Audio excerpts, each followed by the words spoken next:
இன்றைக்கி நம்ம பிரதி சமையலில் பார்க்க போகிற ரெசிபி பிரேக்ஃபாஸ்ட் quesadilla. quesadillas நம்ம ஊரில் எப்படி இட்லி தோசையோ அதே மாதிரி மெக்சிகோவில் இது அவங்களுடைய ட்ரெடிஷ்னல் சாப்பாடு. அப்போது quesadillasனா சீஸ் ஸ்டஃப் பண்ண நம்ம அந்த சப்பாத்தி மாதிரி தோர்த்தியான்னு சொல்லுவாங்க. தோர்த்தியானா சப்பாத்தி, நம்ம ஃப்ளாட் பிரெட் அதுதான்.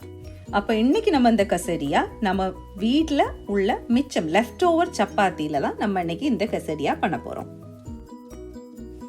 அப்போ நீங்கள் இந்த ரெசிபி பண்ணுறதுக்கு நம்ம வீட்டில் இருக்கக்கூடிய மிச்ச சப்பாத்தியும் எடுத்துக்கலாம், இல்லை கடையில் வாங்கக்கூடிய அந்த ஃப்ளவர் tortilla அதையும் நீங்கள் எடுத்துக்கலாம்.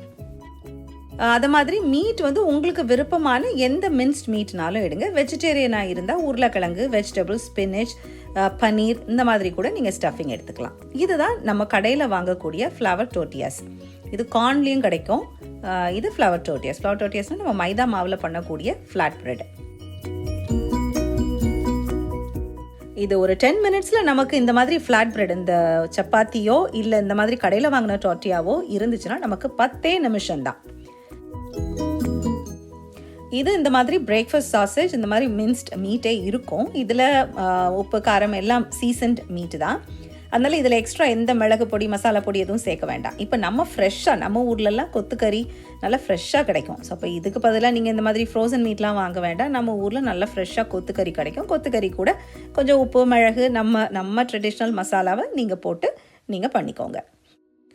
ஸோ எந்த பிரேக்ஃபாஸ்ட் சாசேஜ் வாங்கினாலும் நீங்கள் அதுக்கு எண்ணெய், மசாலா பொடி, உப்பு இதெல்லாம் நீங்கள் சேர்க்கவே வேண்டாம். வெறும் அந்த சாசேஜை மட்டும் இந்த பேனில் போட்டு நல்லா அது ப்ரௌன் ஆற வரைக்கும் நல்லா நீங்கள் குக் பண்ணி எடுத்துருங்க. ஃபுல்லாக கம்ப்ளீட்டாக ப்ரௌன் ஆகிடுச்சின்னு உடனே எடுத்துட வேண்டாம். கூட கொஞ்சம் நேரம் விட்டு நல்லா மீடியமில் போட்டு நல்லா ஃபுல்லாக கம்ப்ளீட்டாக குக் பண்ணி எடுத்துருங்க.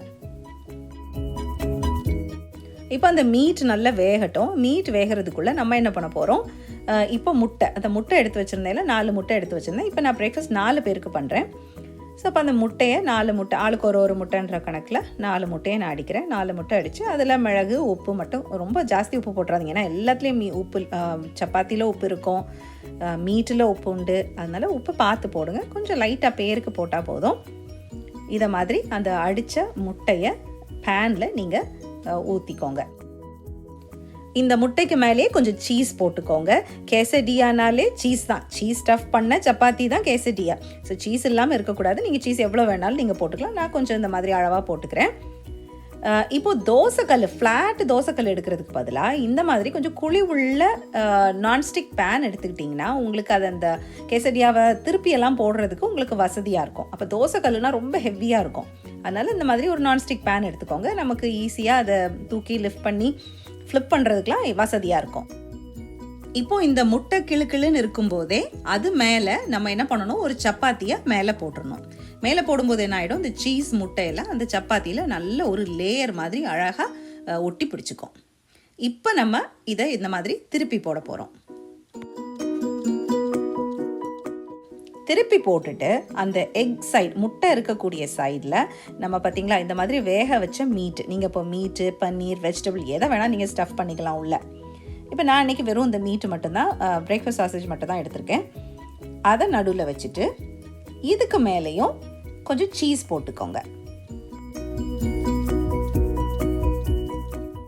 இப்போ இந்த மீட் சீஸ் எல்லாம் நீங்கள் ஸ்ப்ரெட் பண்ணும்போது முழு சப்பாத்திக்கும் போடாமல் ஒரு பாதி சப்பாத்திக்கு மட்டும் போடுங்க.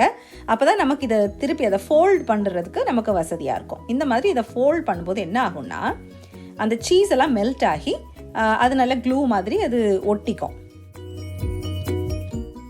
இப்போ அந்த சீஸ் கொஞ்சம் உருகி அந்த மீட் எல்லாம் சேர்ந்து ஒட்டி பிடிக்கும்போது நம்ம அடுத்த சைடும் லைட்டாக திருப்பி போட்டு 1 நிமிஷம் திருப்பி போட்டு அதை எடுத்துட வேண்டியதான். எடுத்து உங்களுக்கு இஷ்டப்பட்ட சாஸோடு வச்சு சாப்பிட வேண்டியதான். அவ்வளோதான், நம்ம பிரேக்ஃபாஸ்ட் quesadilla ரெடி. இப்போ நம்ம முட்டை, மீட்டெல்லாம் இல்லாமல் பிளெயின் quesadillaவும் பண்ணலாம். அதுவும் ரொம்ப நல்லாயிருக்கும். அது நல்ல இந்த லஞ்ச் பாக்ஸ், நான் பிள்ளைங்களுக்கெல்லாம் லஞ்சுக்கு கொடுத்து விடுறதுக்கு எனக்கு அது ஈஸியாக இருக்கும். உள்ள எந்த ஸ்டஃபிங்கும் இல்லாமல் வெறும் சீஸ், முட்டை, மீட் எதுவும் இல்லாமல் பிளெயினாக அந்த நம்ம சப்பாத்தியில் பண்ணாலும் ரொம்பவே நல்லாயிருக்கும். கடையில் வாங்கிற அந்த ஃப்ளவர் tortillasலையும் நீங்கள் இந்த மாதிரி பிளெயின் சீஸ் ஸ்டஃப் பண்ணி கொடுக்கலாம். இல்லை இந்த மாதிரி மீட் வச்சு பிரேக்ஃபாஸ்ட்டுக்கு நல்லா சாப்பிட்லாம். நல்லா ஹெவியாக இருக்கும். நமக்கு ஒரு 1-2 மணி வரை நமக்கு பசி இருக்காது இப்படி ஒரு பிரேக்ஃபாஸ்ட் சாப்பிட்டோன்னா. அப்போ இனிமேல் நம்ம வீட்டில் லெஃப்ட் ஓவர் சப்பாத்தி இருந்துச்சுன்னா கவலை வேண்டாம். பிளெயின் சீஸ் quesadillaவும் பண்ணலாம். இல்லை இந்த மாதிரி ஸ்டஃப்ட் மீட் ஸ்டஃப்ட் பிரேக்ஃபாஸ்ட் கெசடியாவும் பண்ணி சாப்பிட்லாம். அப்போது 2 டைப்பும் பண்ணி பாருங்கள். அதில் உங்களுக்கு எது பிடிச்சிருக்கு அப்படின்றத கீழே காமெண்ட் செக்ஷனில் எழுதுங்க. அதே மாதிரி உங்களுக்கு நேரம் இருந்துச்சுன்னா பிரதி சமையலுக்கு போய் அதில் பிளேலிஸ்ட் ஓப்பன் பண்ணுங்கள். நிறைய பிளேலிஸ்ட் இருக்கும், நிறைய ரெசிபீஸ் இருக்குது, 100க்கும் மேற்பட்ட ரெசிபீஸ் இருக்குது. அதில் playlist pasta and spaghetti recipes போய் ஓப்பன் பண்ணி பார்த்தீங்கன்னா அதில் Swedish meat balls, spaghetti and meat balls எப்படி வீட்லேயே அந்த மீட் பால்ஸ் செய்கிறது, ப்ளஸ் சீஸி ஸ்பெகட்டி 15 மினிட்ஸில் லஞ்சோ டின்னரோ எப்படி நம்ம குயிக்காக ரெடி பண்ணலாம் அப்படின்ற 3 இன்ட்ரெஸ்டிங் ரெசிபீஸும் இருக்குது. அதை நான் அந்த வீடியோ முடியும் போது என் ஸ்க்ரீன்லேயே நான் உங்களுக்கு அதனுடைய லிங்க்கை நான் கொடுக்குறேன். ஸோ இந்த வீடியோ உங்களுக்கு பிடிக்கும்னு நினைக்கிறேன். தேங்க்ஸ் ஃபார் வாட்சிங். பாய்.